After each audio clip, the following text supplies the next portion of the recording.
Вдалого тобі полювання, сталкере.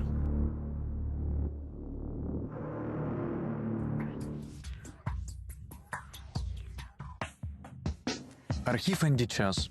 Секція ПЗ 8606. 26 квітня 1986 року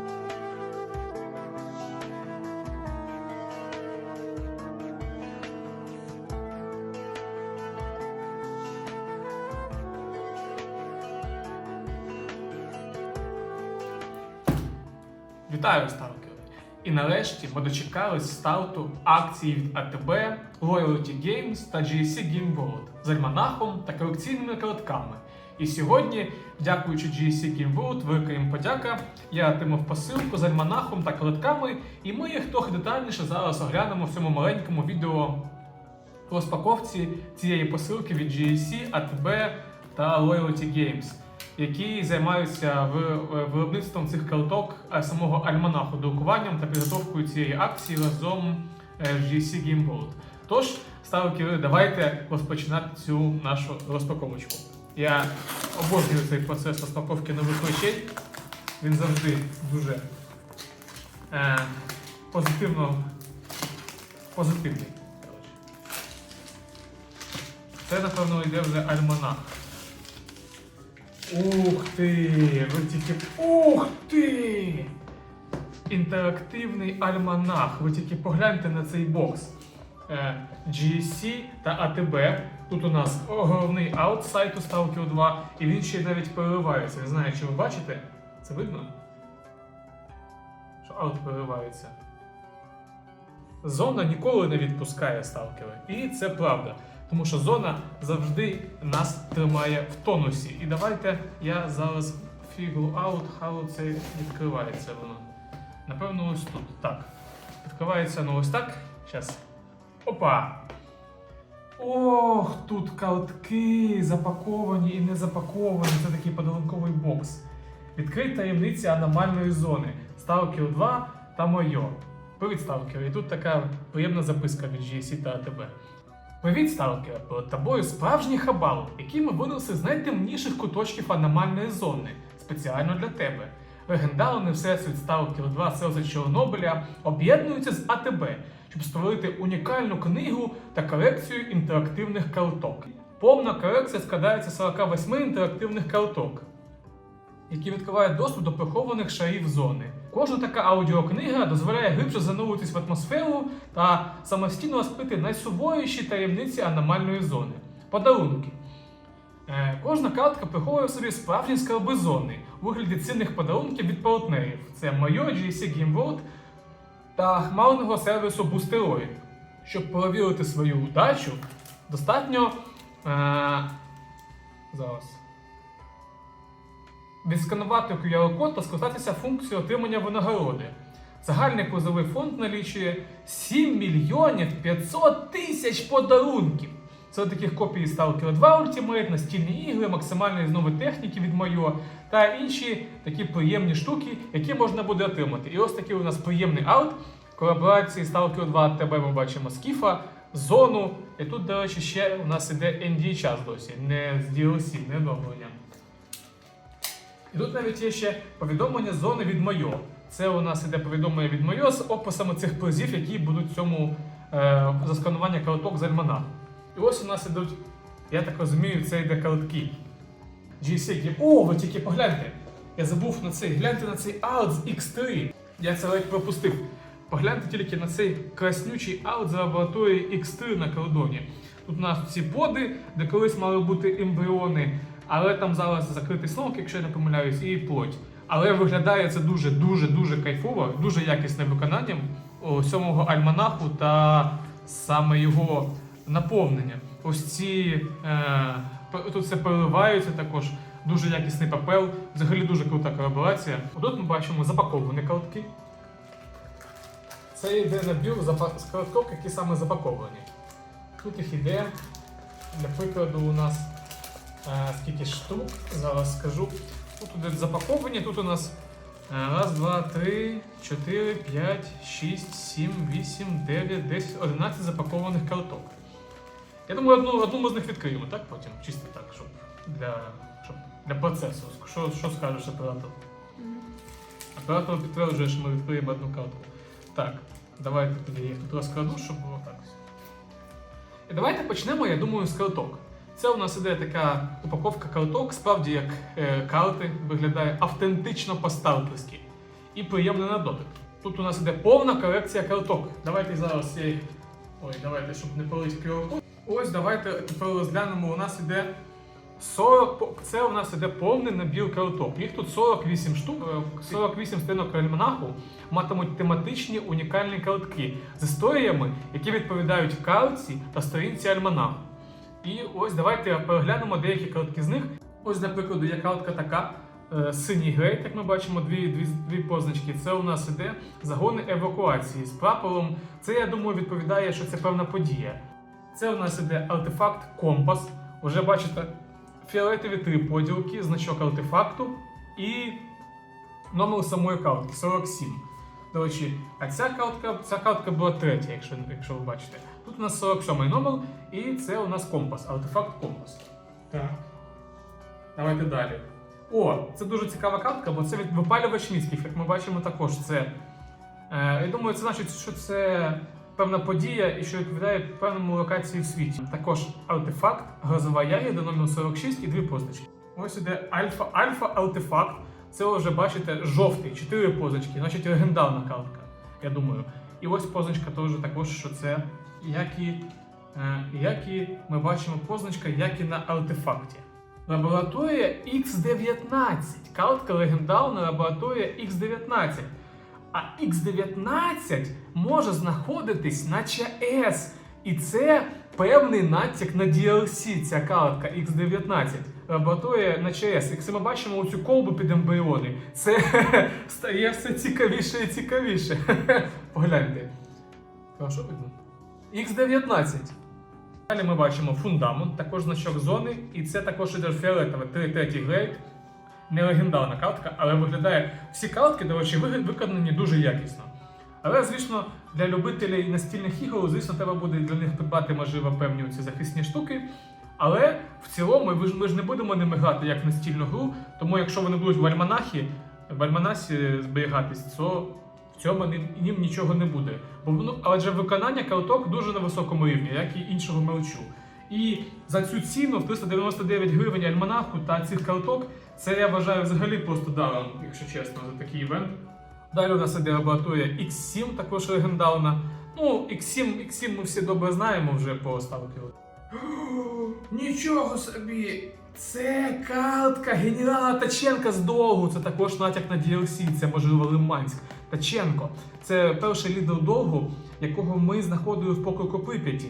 І саме він був по старовій бульбашці. І ось тут також є унікальна картка цього персонажа. А що ви там у нього на фоні? Можливо, до речі, це також або Лиманськ, або, я не знаю, скоріш за все, посторова бульбашка, де він застряг саме, і де його ми потім знайшли. Тобто це ще один натяк на DLC і картка з генерала Таченка. Тобто це вже пряме підтвердження тої фрази Стрелю, коли він казав, що ми тут закриті. І це його фразу, яку переробив Stalker 2 з покроку Прип'яті, з його КПК. Блін, крутий натяк. Мені подобаються ці натяки. Це багато пижу, давайте просто картки подивимося.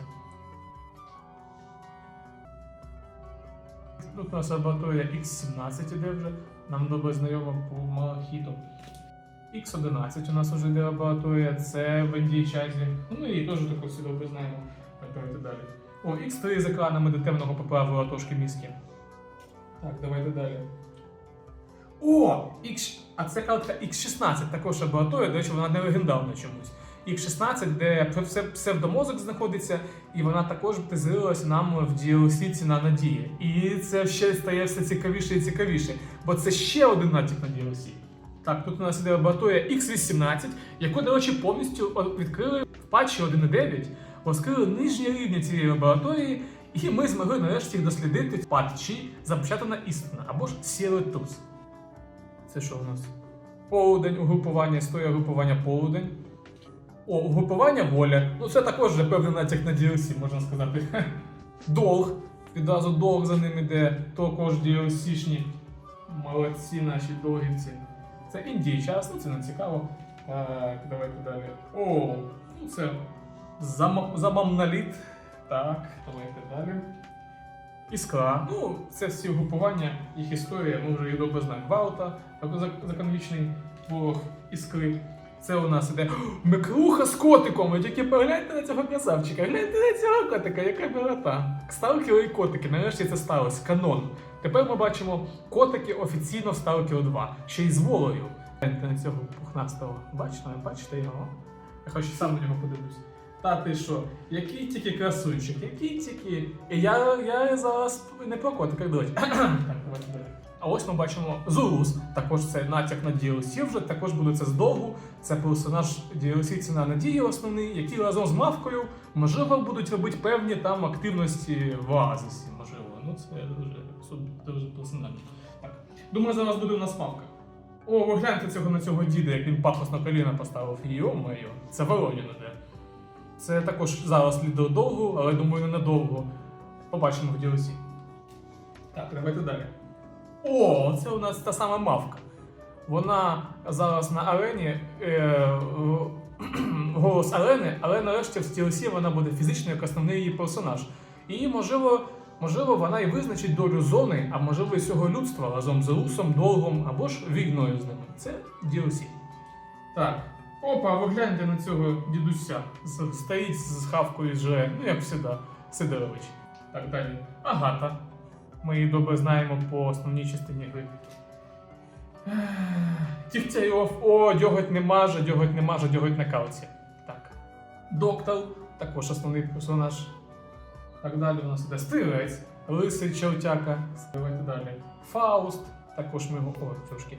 Також ми його всі знаємо по основному сюжету, як він нам руку давав. О, Бродяга! Найдраматичніший персонаж цієї гри в цілому, мені здається. Що став? О, Шрам, психопат. Так, далі, Далін з Індійчазу. Ну, це аудіо чи знайомий був на Outstation. Коршунов, також щось ми бачимо, картка. Так, і Ріхтер, до речі, молодий провідник для скіфа. Або ж гей-сцени виділися. Тут ми бачимо головного чада гри, Stalker 2, саме головний персонаж, це вже скіф безпосередньо, його картка. До речі, він чогось не легендарний, а всього дві позначки синенькі. О, далі у нас є картка події. Це операція Фарватер, яка була проведена під час покроку Прип'яті, та яку досліджував Дігтярьов, і вона зазнала невдачі. Далі у нас іде С-свідомість. Це спільна свідомість, яка була головним ворогом всієї серії Stalker. Далі у нас іде Дивна квітка, це археартефакт. Перші експерименти, це саме експерименти проєкту X, який він тоді ще був.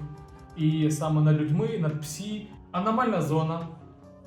Це у нас іде вже також щодо створення зони в Stalker 2 в 2006 році. Це саме Лейд Стрільця. Він був одним із перших сталкерів, який дістався до центру зони та почав розкривати секрети її ще дуже давно. І раз така справа, давайте відкриємо одну картку чисто для історії та цього відео. Так, і перша картка, яку я відкрив, і офіційно заявляє, що мені випав шрам. З першої картки офіційно на рандомі мені випав шрам. До речі, щодо QR-кодів, то у цього шрама і у цього шрама QR-коди на картках різні. Тож вони, походу, реально будуть унікальними QR-кодами на кожній картці.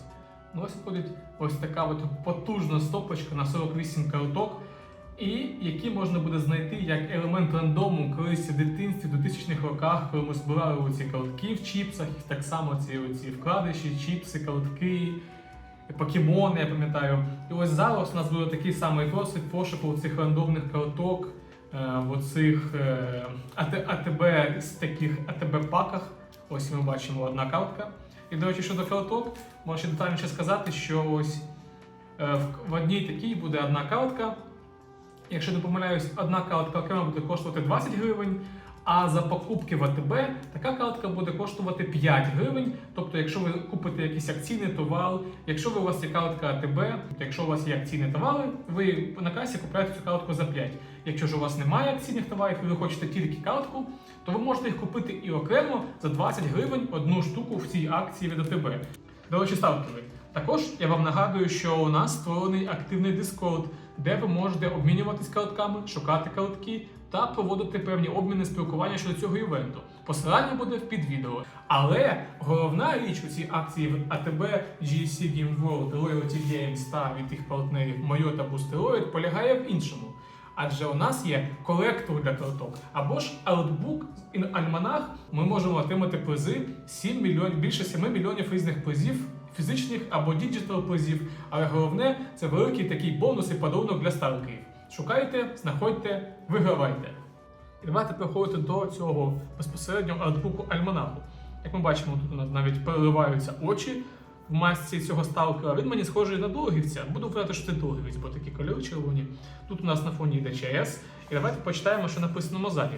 А ззаді у нас написано, що зона ніколи не відпускає, знову ж таки. І я не можу з цим не погодитись. Це класика. І це база. Так, давайте я спочатку відкрию для себе. Книга виконана, це тверда політурка. Дуже якісний прint, тверда політурка, не м'яка. І ось ми бачимо все дуже міцне. Але класне, справді класне виконання. За 399 гривень це, вважайте, безкоштовна книга для сталкера, я не знаю. За таку ціну це дуже дешево. Це перший раз відкриваю разом з вами, тому будемо це дізнаватися разом. Ось це також пробний аут. І тут є певне посилання від GSC. Давайте його почитаємо. Ось у нас група СК. Stalker 2 – це інтерактивний альманах. Це пам'ять зони. Називаєте це все пам'ять зони про її історію. Да. Так, і давайте йти далі. Тут нас зустрічає певна інформація про саме це видання, оцей артбук. І давайте розглянемо її детальніше. Видавець Loyalty Games, яких ми вже сьогодні згадували. 7 розділів – це події, персонажі, фракції, локації, аномалії та артефакти, мутанти і обладнання та зброя. Отак. Перший розділ. Це у нас іде перша частина події. Події, що відбувалися в зоні в цей період часу. Так, перша сторінка у нас іде перші експерименти. Проєктів X і створилась зона, яку ми знаємо зараз в іграх серії Stalker. І тут уже детальніше розповідається про другу катастрофу, яка сталася 10 червня 2006 року. Це вже офіційна дата відома. О 14:33. А дата події залишилась, як була в покроку Прип'яті на старті Інт. Давайте далі. Загони евакуації.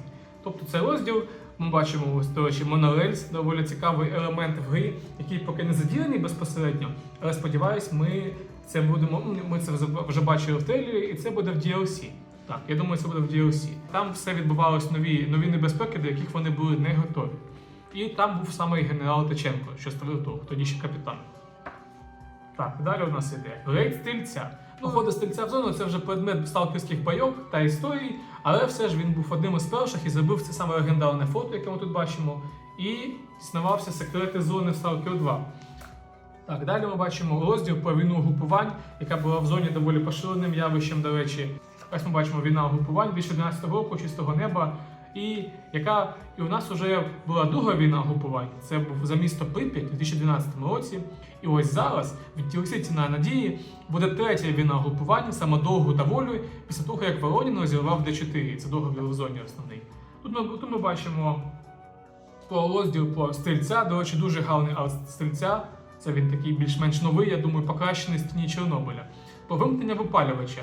Коли стрілець у 2012 році вимкнув випалювач мізків та розкрив прохід до центру зони для сталкерів. Це такий визначний момент в історії зони. Далі у нас є сторінка про коли стрілець розстріляв Окту 8 капсул, де була SC-дом. До речі, якщо вас цікавили чи картки, як вставляти картки, їх не треба клеїти. Картки не треба клеїти, тому що тут будуть ось такі ось вирізи. Тобто ви вставляєте картку, я зараз вам покажу. Ось є картка, бачите? І ви її отак вставляєте. Тобто ви отак вставляєте, і у вас не треба нічого клеїти, і у вас дуже зручно картка залишається на сторінці як пам'ять про це. Далі сторінка про подію в зоні саме військової операцію Фарватер, коли десятки гелікоптерів, не 5 гелікоптерів, а десятки, як було сказано, тобто їх було більше, ніж 5. Полетіли в центр зони та до ЧС. Ось ми бачимо саме новий аут, де процес операції Фарватер. Це у нас Прип'ять, де падали гелікоптери. До речі, тут і вправ СКАД-7. Оце ось з гри СКАД-7. Тут ось у нас в альманасі у нас сказано зараз. 5 гелікоптерів, на тозі 5 гелікоптерів групи СКАД, але це неправильно. Були десятки гелікоптерів, і ми знаємо про СКАД-7 в Прип'яті. Тому це інформація недостовірна, а гелікоптерів були десятки, не 5. Тобто більше, ніж 7, більше, ніж 5, і невідомо про 6-й, але їх було не 5. Так, давайте далі про договір Д4. Це основний договір в зоні 2013 року, коли Валта прийшов в зону, і після війни угрупувань Волі та Довгу украли цей договір, і за яким Росток перейшов до Волі від Довгу, і війна закінчилася. І створилось нове угрупування Полудень, організована група бродяги, які після подій по Прип'яті залишились на самоті. І це став одним із головних договорів в зоні. Далі у нас про другий Карибський експеримент, коли утворилося Альфа, пізніше набагато утворилося Альфа, а другий Карибський експеримент був в 2019 році, коли доктор Далін, вже син, повторив дії свого батька і провів другий Карибський експеримент, як це було зроблено на першому Карибському експерименті, і утворилося зону. Хоча ось тут написано, що 2021 року Андрій Час повторив другий Карибський експеримент. Хоча це був 2019 рік, це також неправильно, тому що другий Карибський експеримент відбувся 2019 року. А в 2021 році до Скіфа до Калтилу вже прилетіла Альфа. А сам експеримент був на 2 роки до цього, тому це також тут помилка. Експерименти мені почулось за Лайфом, експерименти з Альфою. Ну тобто експеримент з Альфою закінчився не дуже добре після Андрія Часа. Далі у нас є доволі цікава частина цього аутбуку альманаху, а саме сторінки про персонажів, і їх біографія та інформація про їх життя. Так, перший у нас іде Скіф, це у нас Євген Малтиненко, 25 років, колишній військовий, який вже пізніше відправився в зону за новим пошуком пригод. А ось ми бачимо, що його досьє було відкрито 25 вересня 2021 року. Тобто це ще одне підтвердження, що події гри відбуваються саме 2021 року. І це період, я думаю, якраз плюс-мінус вересень підходить під наші події в грі. Далі у нас іде Ріхтер. Йому 28 років, він старший за Скіфа виходить. Досьє відкрито 21 року також. Далі у нас іде полковник Ковшинов. Йому 55 років, досьє також в 21 році було створено. Він йде до кінця і був до кінця вільний нагляд раді. Далі йде доктор Далін. Дмитро Далін, йому 37 років, він у нас головний в Індії-Чазі і проводив другий Карибський експеримент, і потім вже проводив експеримент з Альфа, Вікс-11, що закінчився не дуже позитивно. Далі у нас іде уже Шрам, йому 42 роки, і він досьє створено 2011 року. Він агент С-свідомості, або ж далі вже агент мосту, як ми знаємо, який його перепрограмували і зашили йому спогади Маршала. Через постійні зміни перепрошивки його свідомість трошки пошатнулась, і він в чистому небі ще був такий жартівник, трошки з таким після викидів, а от в Stalker 2 його взагалі вже поправило ще сильніше. Далі у нас іде бродяга. Це вже людина з найдраматичнішою історією в Stalker 2, після того, як Моноліт повернувся, і ми і Полудня залишились тільки ними. Далі у нас іде це Фауст, проповідник Моноліту, його голос, його генерал, який для цього був створений. Колишній сталкер, йому 45 років. Досьє створено 2012 року. Ну і тут його певні старі концепти показані, та вже те, яким він був в грі. Давайте далі. О, це стрілець. До речі, тут у нього є цікавий момент в цьому аутбуці. Ми бачимо, що йому 44 роки, досьє створили у 2008 році, це виходить дуже давно, ще до подій Чистого неба навіть, коли він був давно в зоні, і його перші походи в зону і так далі. І стрілець, як тут вказано, колишній військовий, хоча він по лору ніколи не був військовим колишнім, це було тільки в Stalker Mobile, але вона не була каноном, тому цікаве питання, чи це вже канонічна інфа, чи це напівканонічна інфа, тому що якщо він колишній військовий, то це підтверджує стару інформацію зі Stalker Mobile. І це таке дискусійне питання, чи це тепер у нас є остаточним каноном. Далі йде доктор Кайманов, це у нас творець зони, її, можна сказати, батько, який в фіналі Скіфа це підтвердив. Йому 75 років, ну такий старенький вже дідок. Так, тут у нас Дьоготь, полковник Дегтярьов. Йому 40 років і його відправили в зону від СБУ, як наглядача за операцією «Фарватер». І вже потім, у звання полковника, СБУ ж його відправило в зону охороняти місто Прип'ять, де він зі своїм угрупованням «Корпус» і успішно це виконує до приходу Скіфа, де вже більше секретів зони стали не такими секретними. Хоча шлях у нього був цікавий, і він, до речі, залишився живим в фіналі Скіфа, тобто його історія ще не закінчена, він живий. Це у нас Агата, їй 40 років. Ну, це такий сілий кардинал Ендії Чазу після Даліна. Хоча, мені здається, керує ним вона, а не він, бути об'єктивно чесним з вами. Далі у нас є незмінний дід Сидорович, хоча йому 55 років. Не такий ще старенький, але вже такий. Любить курочку, покушать і посидіть в бункері. Так, давайте далі.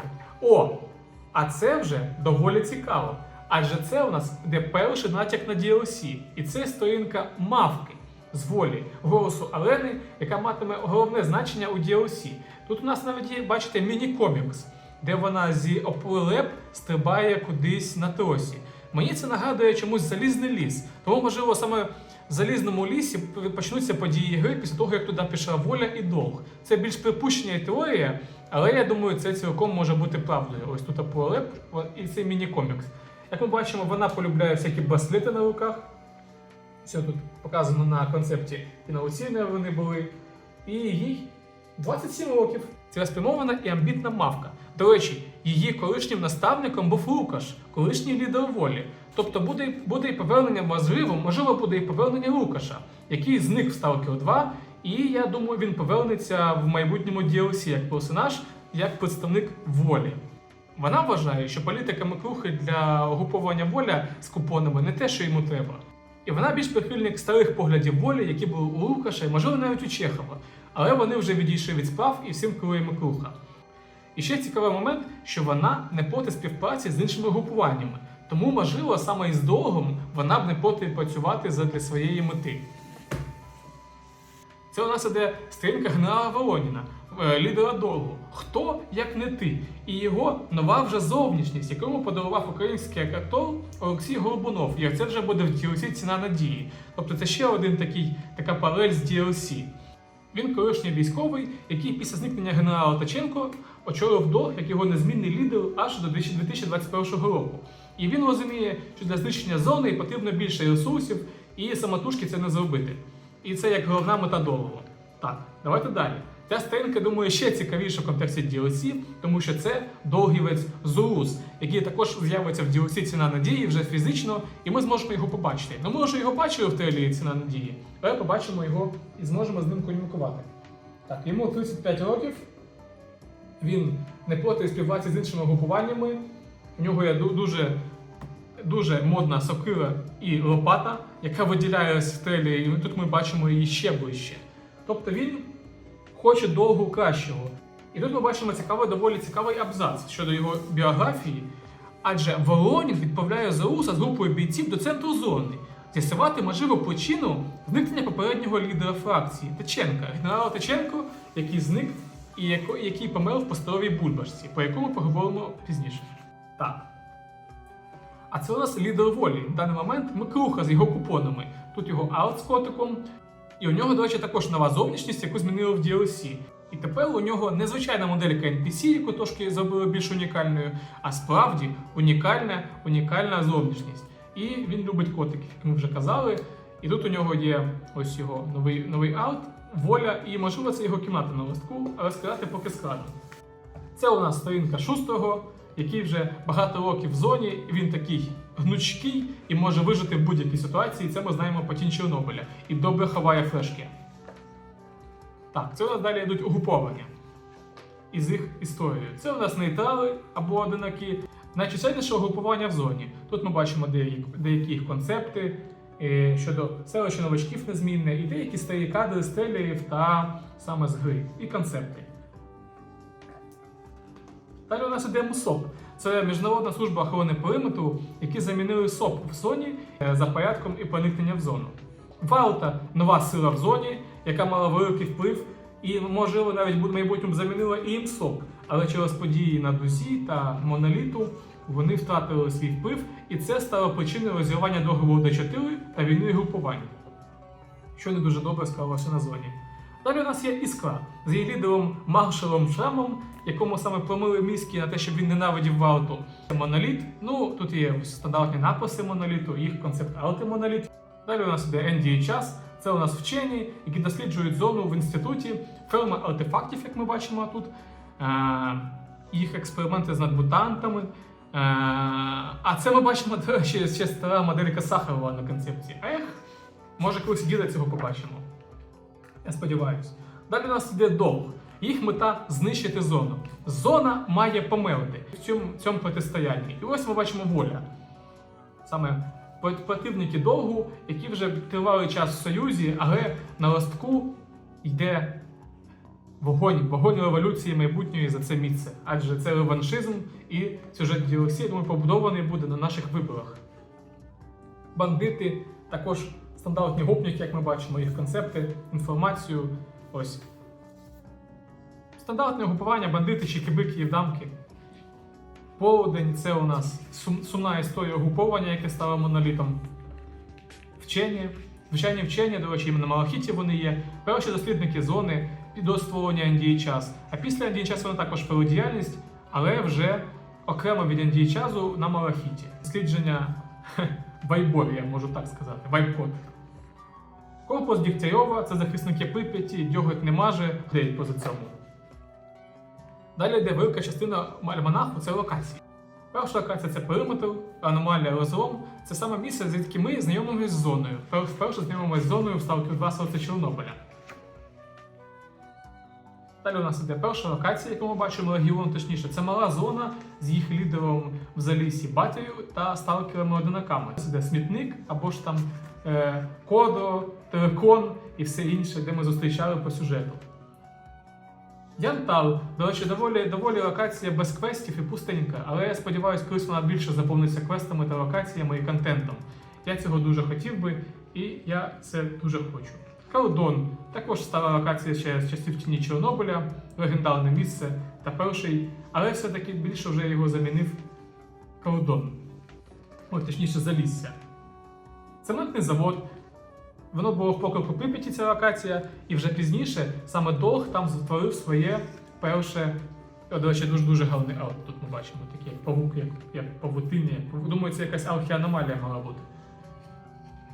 І тут вже створив свою базу групування Долг. Тут бачимо Затон, також гарні концепти аномалії ми бачимо.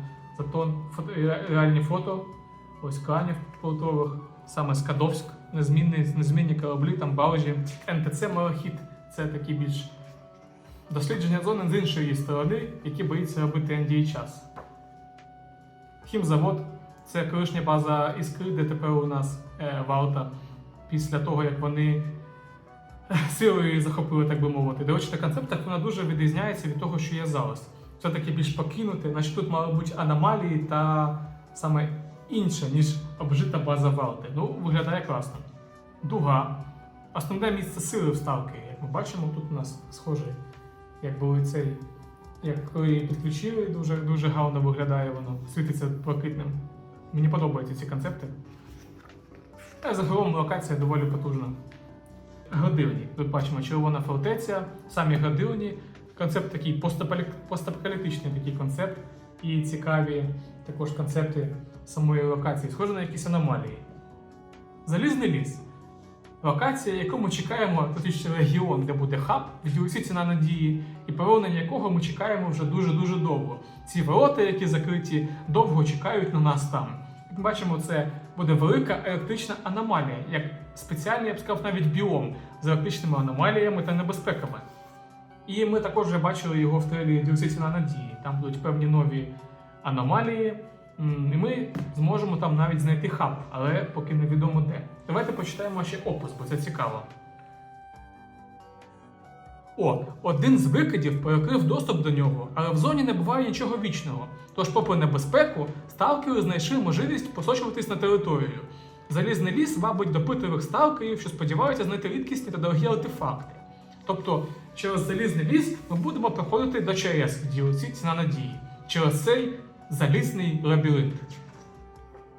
Так, це у нас станція Янів, де у нас ось ми бачимо вагони і такі, що у нас перекриває Янів і Прип'ять від зайвих очей сталкерів і ніг.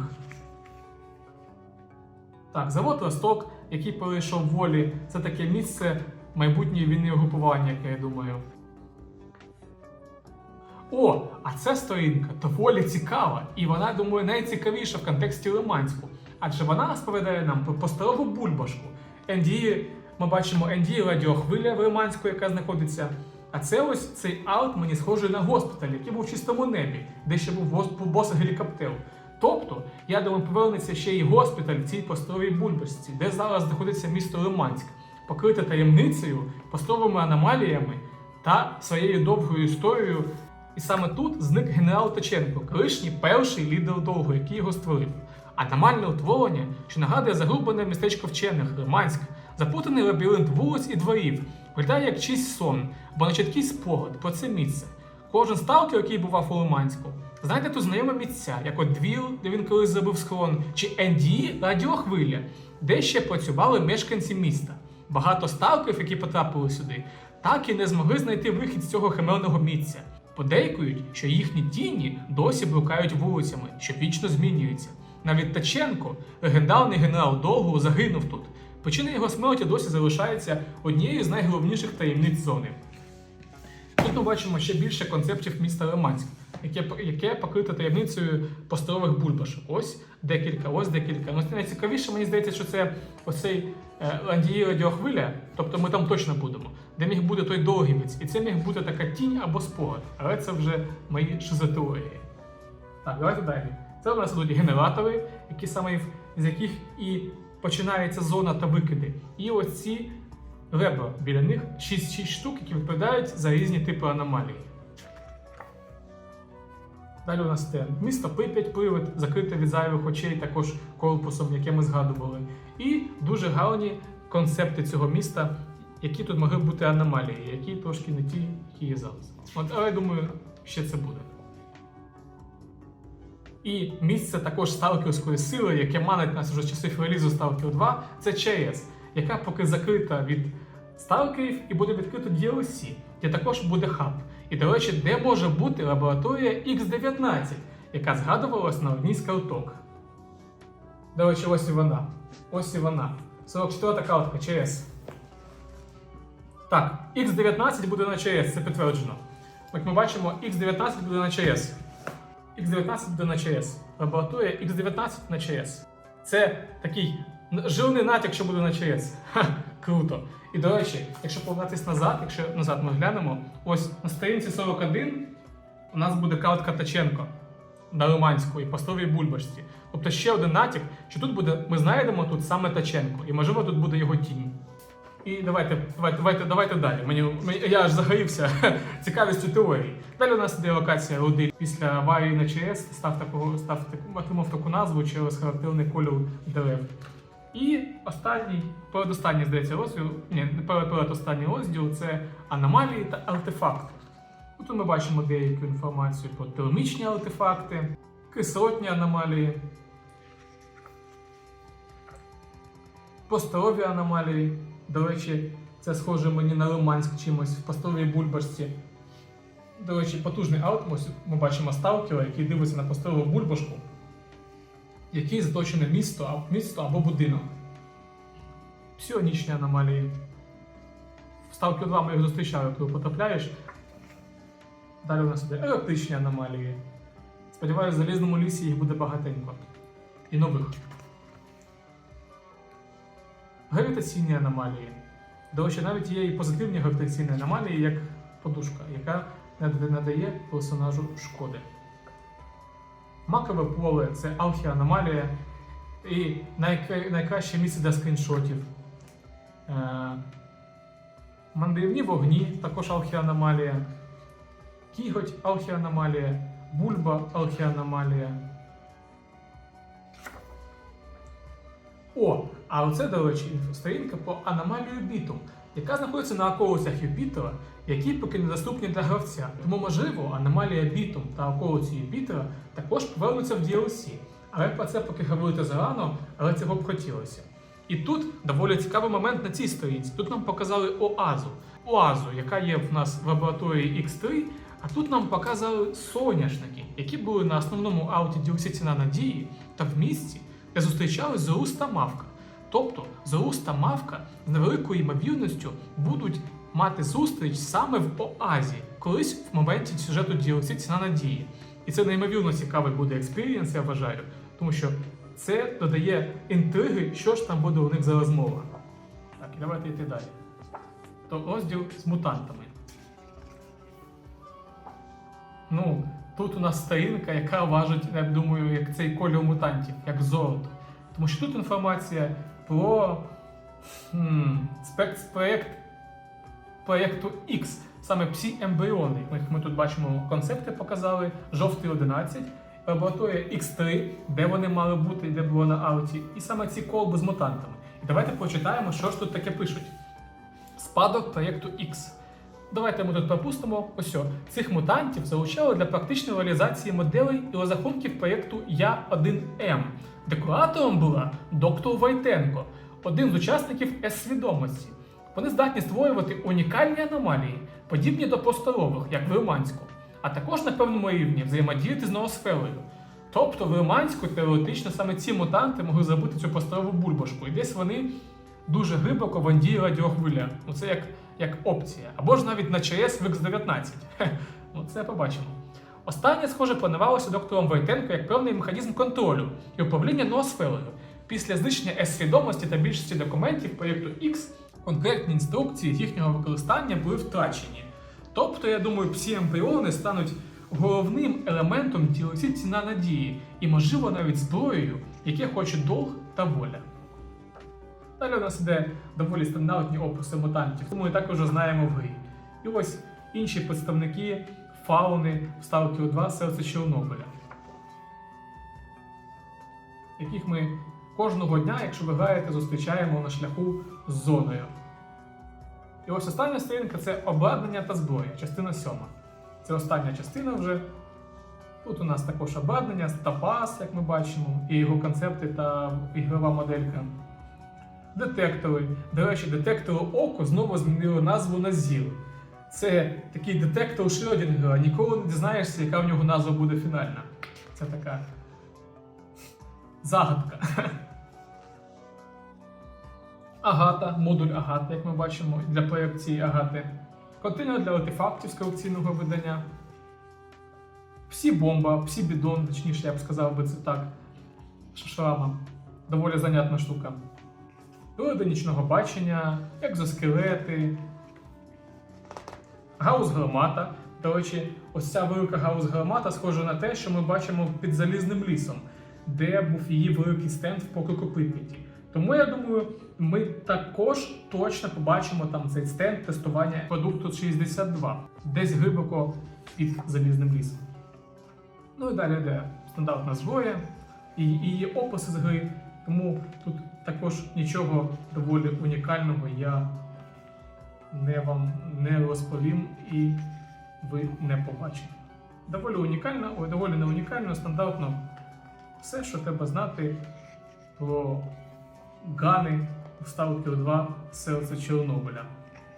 Ось, до речі, оптичні приціли окремі. Цікаво. Ох, ну що ж, вдалого полювання, сталкери. На цьому і закінчився цей альманах. Ну, я можу сказати, що цей альманах і цей пакунок доволі потужний подарунок для кожного сталкера. Та й загалом цей івент насичений на такі штуки, які будуть для сталкерів доволі приємними, як картки, як нова інформація, як новий лор, такий певний новий експірієнс пошуку нових сталкерських столбів, інформації та розкриття секретів зони. Адже розкриття секретів зони – це основна діяльність наша.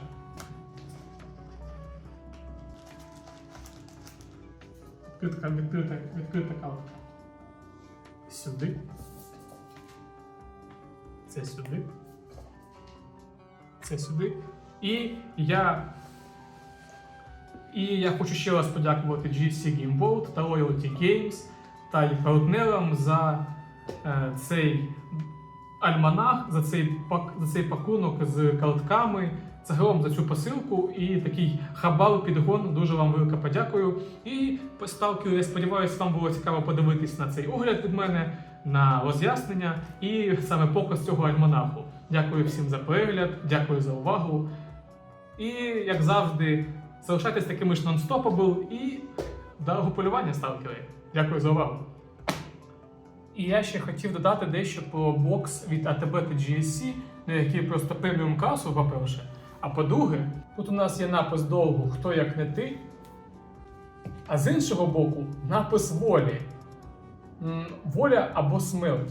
Тобто це такий ще один натяк на протистояння волі та довгу в майбутньому DLC «Ціна надії». Ну, якщо ми вже перезнімаємо, я ще хотів додати саме, як будуть виглядати картки вже в заповненому альманасі. Я їх всі поставляв. І ось у нас іде перша картка, це у нас перші експерименти, ми це вже оглядали. І ось так вона вже виглядає, якщо ви її вставили. Я вирішив їх вставляти ось так, з двох сторін, мені так зручніше. Як ви захочете, це ваша справа в майбутньому.